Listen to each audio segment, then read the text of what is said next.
appreciate you being here. Same here. Ash and I decided to partner on this initiative because of how much attention is going on within the world of AI, of course, and what's going on in organizations.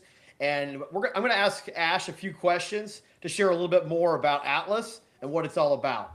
Sound good, Sounds Ash? sounds fantastic, Graham. So I was working for ProSci, which is the change management company, almost McKinsey level when it comes to change management. And I went across the US at a number of organizations who were working on big AI projects. Some of them were working on big traditional ERP implementations, whether it's Workday, SAP, and others.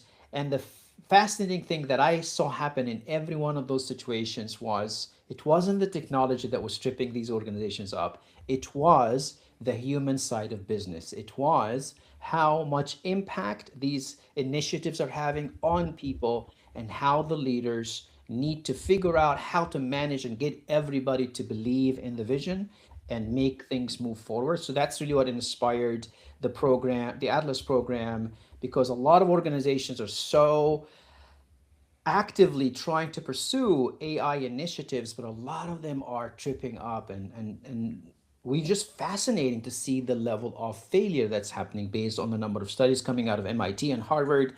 And that's why this program is very timely given what organizations are trying to do. Thank you, Ash. Why don't you tell us about how the idea for the Atlas program came about when it comes to some of the aspects of where the specifics came from? Anything come to Absolutely. mind there? Yeah.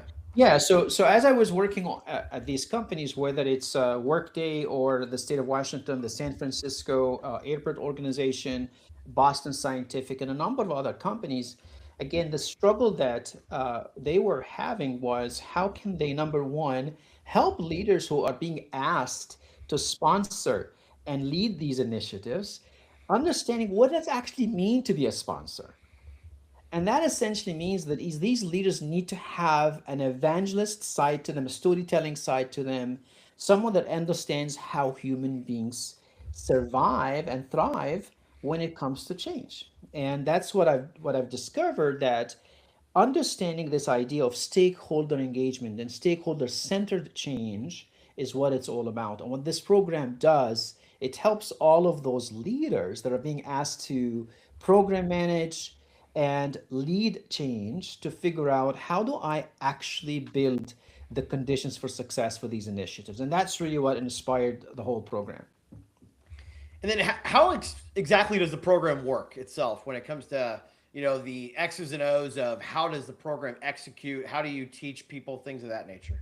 Absolutely. So the way we've designed it, similar to the programs that I have running at Cisco, and given, of course, how busy people are, the fact that most people now are working remotely from home offices or around the globe. So what we have designed this program, we designed it as a cohort style program specifically for a single organization to say to Graham and Ash, we need Atlas for our organization. And what we will do is we will do 6 virtual workshops at on your favorite webinar software that you might use, whether it's WebEx or Zoom or something else.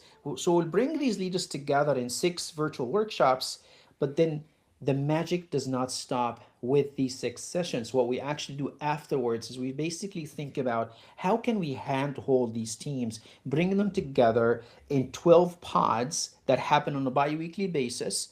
Each pod is about 5 individuals, and hopefully these 5 individuals are working on the same AI initiative. So we actually help them implement the ideas from the program by coming together in these pods over a 6 month period. And then we make sure that each one of them has action learning exercises that are related to the initiative that they're managing. So that's how the program is structured. It's structured to really help 10, 15, 20 people within the same organization who are being asked to jump in and make AI work for the organization to also understand how do I lead and manage change effectively. And that's really how we've designed the program. Thank you, Ash. And then why cohort based? When it comes to like why can't I just take this off the street, just anybody? That's a great question, and I think it because a lot of the time what people need to do, especially on high stakes initiatives, they really need to get to know one another really well. And what this program does, in addition to its focus on this idea of understanding the stakeholders, one of the things that a lot of project teams don't do enough of is actually getting to know one another really well and understanding how they themselves have a relationship with change. How do they address it? How do they manage it? Because a lot of the time, if I am used to driving a car at a very fast pace on the freeway because I believe so much in the vision and I'm running, this program basically tells them that, you know what, some people on the team may not be the same way. Even people in the same cohort may not be in the same manner thinking about change. And that's really where a cohort style, especially for the same organization, creates a culture around how do we lead and manage change around AI initiatives and building that culture with them. Then you are essentially then creating an opportunity to build on that change network from the cohort program that you built together. They can become the change champions. They can share their knowledge and expertise with other people. And that's why I think having a cohort is the genesis of building a culture around. It's not so much the technology that's actually going to make us succeed, it is how well we weave the change and lead the change within the organization. So what comes to mind is more of a leadership lab where it's really integrated with your actual real work versus a separate like training program as many have taken Exactly. before. Absolutely, absolutely. And we'll definitely share examples that we've seen in other organizations.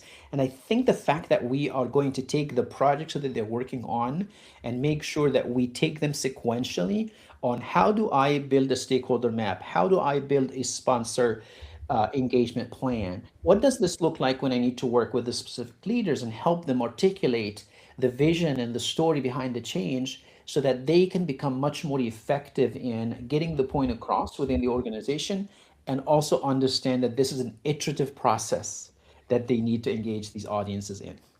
Certainly. How can people bring Atlas to their organization?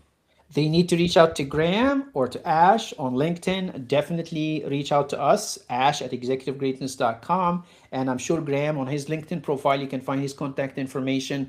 Let's make sure this happens to you. We're so busy with a lot of other companies, but we can definitely selectively work with organizations that are trying to make a difference with their AI initiatives and make sure they don't end up becoming a statistic in the MIT study, spending millions of dollars and not seeing the ROI within the organization. Thank you, Ash. Appreciate the insights here on Atlas.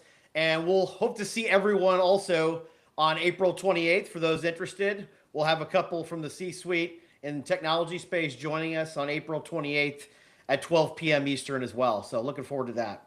Fantastic. So awesome. I'm glad you mentioned that, Graham. So we're definitely looking forward to speaking with people who are in the trenches and see what AI examples they can share with us about the initiatives that they're running and what are the success factors that they have been able to identify.